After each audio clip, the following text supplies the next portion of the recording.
This is an issue that's extraordinarily important to the future of New Jersey.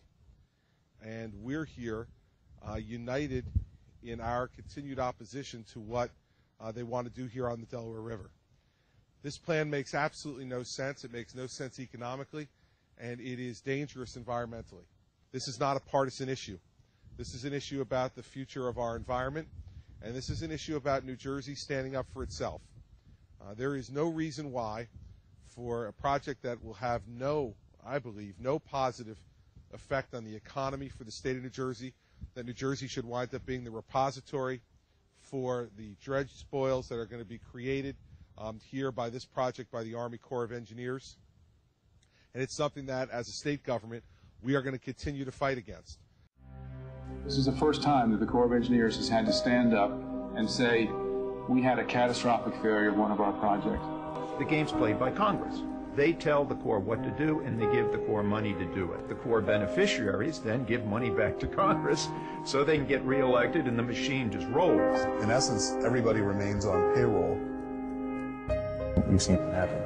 But we need to have the engineering community as a whole come together, as opposed to right now just a select few threatening the rest of us, saying, if you keep your mouth shut, if you do what we tell you to do, we'll make you rich. But if you open your mouth, you're out. We're putting the fox in charge of the hen house. We're putting the Corps of Engineers in charge of reviewing their own work. The way they make their money, so to speak, is they get a percentage override on all the projects. Some people have said it could be as high as 35% of a project. The Corps had been attacked repeatedly for cooking the books. They basically said, find a way to do this. And so I informed senior management that we could not find a way. And their immediate response was to demote me and put an engineer in charge of the economics. The Corps of Engineers has installed pumps that their own engineers had said weren't appropriate for the task. The pump supplier is politically and otherwise connected to our president's brother, Jeb Bush. Those pumps all work. Have any of the pumps fully tested at either one of those locations? Great question. The answer is no. The pumps, yeah, but your in-house memo says you knew they didn't work upon delivery. The Senate didn't want any information leaking out. And then he sent us an email and said, I'm going to be out of the office for the rest of eternity, and I'm being replaced by so-and-so, who is now your point of contact. And so we realized, okay, the cover-up has found us. The Bush administration is importing many of the contracting practices blamed for spending abuses in Iraq. I've asked many times whether the no-bid contracts that were handed out in the wake of the hurricanes have been terminated. They're like the mafia. They can do what they want. I don't trust my government anymore. There are Corps projects all over the place, and if I had a tip for folks living next to a Corps project, it would be buy a life preserver, because it's not a matter of if you're going to need it with their projects, it's a matter of when. Can I still sit here and listen to this bullshit about the economics of it? But we ask if people try How many people do you know that each other with some kind of respect? Please try to watch the language. You ought to be prosecuted for attempted murder. We're still paying attention. We understand. Please, get the picture. You're all in trouble. There was one contractor who, in fact, went to court because he did not believe the flood wall he was building could hold in front of a storm, and he wanted the Corps to do it right. The contractor, Pittman Construction, told the Corps of Engineers that the soil and the foundation for the walls were not of sufficient strength, rigidity, and stability. He went to court. The Corps fought him and won, and he was compelled to build as designed, which he did, and it failed. The design of those walls were based upon a standard hurricane coming through. The Hurricane Katrina was much larger than what the walls were designed for. In many locations, levees were built at 10 feet when they should have been at 14 feet.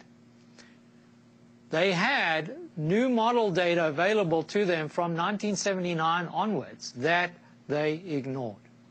The intensity of this storm simply exceeded the design capacity of this levee. This was not a natural disaster. In fact, This was a very unnatural disaster. This was a disaster caused by people. Following the release of our report, we've had 3 things coming back. Attaboy, go for it, keep it up. The other one, deadly silence. And the third one, please I shut. agree with you that in government money spent to invest in infrastructure is some of the best government spending we can do because only government can do it. Private industry doesn't go out and invest in infrastructure in general that can be used by the masses, can be used by anyone and everyone. Buy a ticket, get on a train. Get in your car, get on the entrance ramp, get on a highway. Go to a river, cross a bridge, or go in a tunnel. So I agree with you on that. Here's the problem. The problem is 100 years ago, they hadn't gone through the decades of fiscal mismanagement that we had gone through. The problem is that I have to certify to the federal government that I have the money to pay for any overages that happen, and I don't have it. I don't have it.